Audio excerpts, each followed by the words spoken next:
I have a confession. 5 years ago, a friend of mine showed me a video by a guy named Sam Kolder, and I was totally blown away. I loved every bit of it. The music, the transitions, the colors, all of it.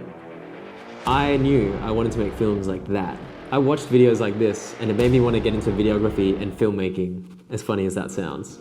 And so I picked up a camera and I tried to do it myself. I went out, and it took me a long time to figure it out, but eventually I made some decent looking videos. And then later on, when I started working as a freelance videographer, I started making better and better looking videos. I always felt like something was a bit off, something was missing. Eventually, I would find out that that something was a story. So as I tried to learn more and watch videos from other people like Ben TK and JR Ali, I eventually noticed a pattern where some videos would hold my attention better than others. And again, I realized eventually that this was because they had a story. Now, it might sound obvious to me now, but the story is the difference between a movie that makes you cry and one that you fall asleep watching. It's the difference between watching an ad that makes you want to buy the product and one that you just don't care about. So without any background in film or the arts, I took a while to learn about storytelling, but eventually I got my head around it.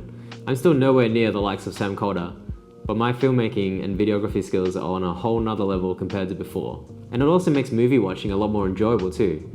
You have this sense of some movies being better than others. So the whole storytelling term gets thrown around a lot these days, so it can seem pretty nebulous and complex. So I'm gonna break it down today and tell you what you need in order to tell a good story.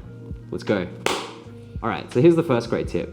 If you're coming up with a story, come up with the ending first. To get the beginning, just flip it. This is a great tip that I learned from Storyworthy. Let me explain. A story, in its most basic form, is a tale of a character transforming from where they are at the start of the story to the end. The journey between these 2 points is called the arc. And in order to tell a good story, you want the beginning to be as different as possible from the end, which is why you take the end and you flip it. The key thing here is the bigger the transformation, the better the story. This is why we like stories of the underdog, because there's a bigger transformation that they can make.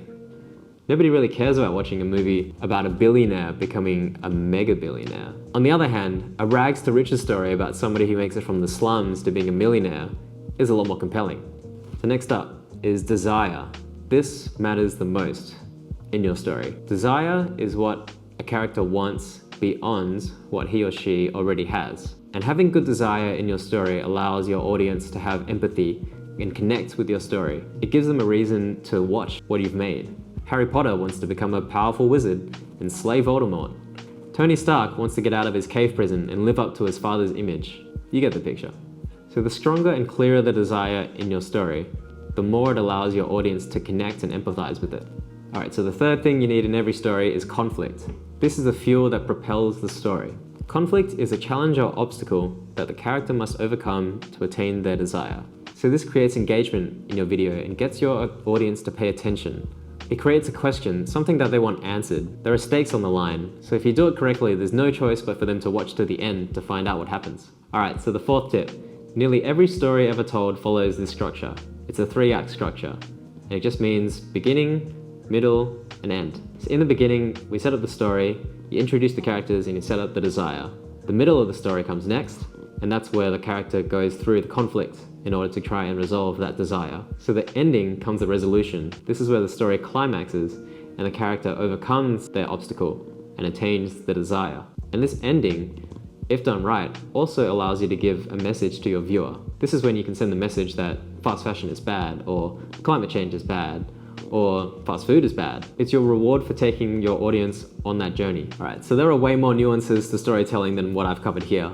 Indeed, you can find entire books, courses, and degrees related to the craft. Myself, I've read a couple of books and taken an online workshop, which was awesome, which I will link in the description below for you.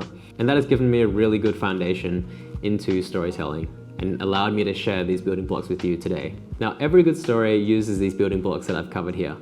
From cute Pixar shorts to Avengers movies to Mr. Beast videos. If you look closely enough, you can find all of these building blocks. So just to recap what I've covered here. Number 1, make the beginning and end as far away from each other as you can. Make that story arc really big. Number 2, have a character with strong desire. Number 3, have a really clear conflict that your character has to overcome to achieve that desire. And number 4, tell your story in a 3-act structure. Alright, so here's the kicker. If you rewind in this video, you might actually notice that I've told a story myself. See if you can find it. I'll give you a minute.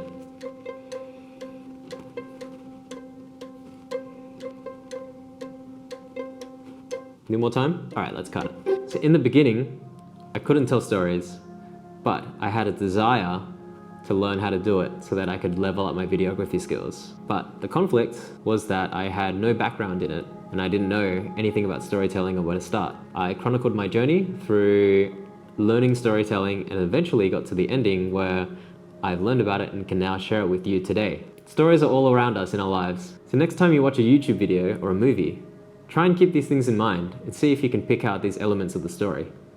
Good luck. See ya.